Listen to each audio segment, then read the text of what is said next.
Hello students, very warm welcome on the YouTube channel of analyst IAS. तो Chandipura virus काफ़ी ज़्यादा news में है। ये वायरस इससे पहले भी लगभग 300 जाने ले चुका है। जो मध्य प्रदेश, गुजरात और महाराष्ट्र वाले रीजन में ये चीज़ें पहले हो चुकी हैं। दोबारा से क्लाइमेट चेंज की वजह से ये वायरस राइज कर रहा है। So we'll study about this. तो चांदीपुरा वायरस, जिसको चांदीपुरा यहाँ पे वेसिकुलो वायरस भी कहा जाता है, बहुत रेयर है, लेसर नोन वायरस है। और ये जो है, इसकी जो फैमिली है उसका नाम है बेसिकली रैप्डोविरिडी फैमिली से ये बिलोंग करता है। पहले ये चांदीपुरा विलेज में मिला था महाराष्ट्र के, इंडिया में 1965 में, और तभी से इसका नाम चांदीपुरा वायरस हुआ। यहाँ पर वायरस प्राइमरली बच्चों को अफेक्ट करता है, उनको एंसेफेलिटिक इंडेक्स यहाँ पर देता है ये, जो सीवियर और कुछ टाइम फेटल हो सकता है। सीजर्स हो सकते हैं, थोड़ी मेंटल इलनेस यहाँ पे आ सकती है, ब्रेन की स्वेलिंग हो सकती है। आगे जाके हम देखते हैं। तो यहाँ पर अगर हम इस इन्फेक्शन के बारे में बात करेंगे, सबसे पहला 1965 में इसको आइसोलेट किया गया था, जब इन्वेस्टिगेशन चल रहा था डेंगू और चिकनगुनिया आउटब्रेक का। 2003-4 में मेजर आउटब्रेक हुआ था, जहां गुजरात, नॉर्दर्न महाराष्ट्र और आंध्र प्रदेश वाले इलाकों में यहाँ 300 से ज्यादा बच्चों की डेथ हुई थी। अभी भी वायरस एक परसिस्टेंट डेथ है, जहां पे केसेस दिख रहे हैं, आउटब्रेक्स दिख रहे हैं, डेली न्यूज में आपको देखने को मिल सकता है। ये जो वायरस है, इसकी फैमिली जो है दैट इज बेसिकली रेब्डो वायरस, इसकी फैमिली होती है। एंड बाकी जो इसके मेंबर हैं वो रेबीज कॉज कराते हैं। बहुत सारी स्पीशीज हैं जो बेसिकली सेंड फ्लाई की यहाँ पे स्पीशीज होती हैं, ये जो स्पीशीज हैं, और कुछ मॉस्किटो की स्पीशीज भी यहाँ पर। फॉर एग्जांपल यहाँ पे एडीज इजिप्टी जो डेंगू कराता है, वो इसके बेसिकली ये दो इसके यहाँ पे वेक्टर हैं, जो इसके कैरियर की तरह वर्क करते हैं, वेक्टर की तरह वर्क करते हैं, इसको लेकर के जाते हैं, कैरी करते हैं। अगर हम रेब्डो वायरस की बात करेंगे तो रेब्डो वायरस एक नेगेटिव यहाँ पर एक स्ट्रेन है। रेब्डो वायरस एक नेगेटिव आरएनए वायरस है। It is basically negative RNA virus. ये मैमल्स में, ह्यूमंस में, वो इन्वर्टिब्रेट्स, प्लांट्स, फंगस, प्रोटोजोआ सब में पाया जाता है। ये जो डिजीज है, इसके वायरस में रेबीज एंसेफेलिटाइटिस भी होता है, जो कि रेबीज वायरस कॉज कराता है। फ्लू लाइक सिम्टम्स होते हैं। इंडिविजुअल वायरस पार्टिकल, या जिसको हम वायरॉन के नाम से भी जानते हैं, ये वायरॉन या जो रेब्डो वायरस है, ये जो दोनों हैं ये आरएनए की कंपोज्ड है। रिमेंबर कि आरएनए की कंपोज्ड है, प्रोटीन, कार्बोहाइड्रेट और लिपिड के। इसके सिम्टम्स की अगर हम बात करेंगे तो यहाँ फीवर देखने को मिलता है इनिशियल स्टेजेस में।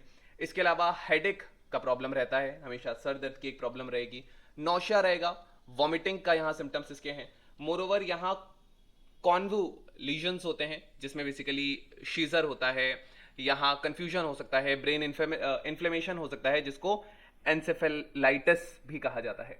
नेक्स्ट यहाँ पर मेंटल इलनेस हो सकती है, कंफ्यूजन, इरिटेटिबिलिटी हो सकती है, यहाँ अल्टरनेटिवली सीजर्स आ सकते हैं। एंड मोरोवर यहाँ ब्रेन की जो है वो स्वेलिंग हो जाती है, रैपिड डिटोरिएशन होने लगता है। अर्ली डायग्नोस्टिक ट्रीटमेंट बहुत क्रूशियल है इसके सर्वाइवल के लिए। नाउ हाई रिस्क रीजन, अगर हम भारत की यहाँ पे बात करेंगे तो सबसे पहला इसको जो आइसोलेट किया गया था वो 1965 में किया गया था, जब इन्वेस्टिगेशन चल रही थी डेंगू चिकनगुनिया आउटब्रेक की। हाईएवर सबसे ज्यादा सिग्निफिकेंट हमने देखा कि ये 2003 में हुआ था, जब महाराष्ट्र, नॉर्दर्न गुजरात और आंध्र प्रदेश में 300 से ज्यादा डेथ्स बच्चों की हुई थी।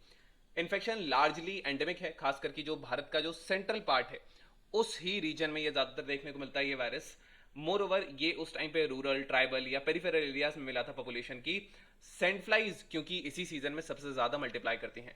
अब यहाँ पर सेंट्रल इंडिया में है, यही हॉटस्पॉट आउटब्रेक है, जो महाराष्ट्र, नॉर्दर्न आंध्र प्रदेश में था। देन यहाँ पर नॉर्दर्न गुजरात एंड आंध्र प्रदेश में था। सीजनल ट्रेंड्स होते हैं क्योंकि यहाँ पर सेंट फ्लाई की सर्ज हो जाती है। अब सेंट फ्लाई क्या है? तो sand fly basically tiny flies होती हैं, छोटी फ्लाइज होती हैं। ये एक मॉस्किटो का भी 1/4 साइज होता है या क्वार्टर साइज होता है। एंड ये वार्म एरियाज में जनरली मिलती हैं, जनरली वार्म एरियाज में आपको देखने को मिलेंगी। ये प्रोटोजोअन पैरासाइट जो है उसको ट्रांसमिट करने में हेल्प करती है। ये इन्फेक्शियस डिजीज, जैसे कि जो एक डिजीज है जिसका नाम है लेशमैनियासिस, ये इस डिजीज को भी कॉज कराती है। इसके पैटर्न में चेंजेस होते हैं। ये अगर उड़ पाती है तो मैक्सिमम 3 फीट की हाइट तक ये देखने को मिलती है, बट फर्दर स्टडीज ने दिखाया है कि ये टेरेसिस पे या हायर हाइट्स पर भी आती है। देन ये इन्फेक्ट कर सकती है बच्चे को आसानी से। चांदीपुरा वायरस का ट्रीटमेंट क्या है? तो कोई स्पेसिफिक यहाँ ट्रीटमेंट नहीं है। यहाँ पे केवल सपोर्टिव केयर दी जा सकती है किसी बच्चे को। यहाँ पर हॉस्पिटलाइजेशन जल्द से जल्द सीवियर केसेस में करा देना चाहिए। यहाँ पे प्रॉपर हाइड्रेशन, प्रॉपर पानी की कमी उसके बेसिकली शरीर में नहीं होनी चाहिए, प्रॉपर हाइड्रेशन होना चाहिए।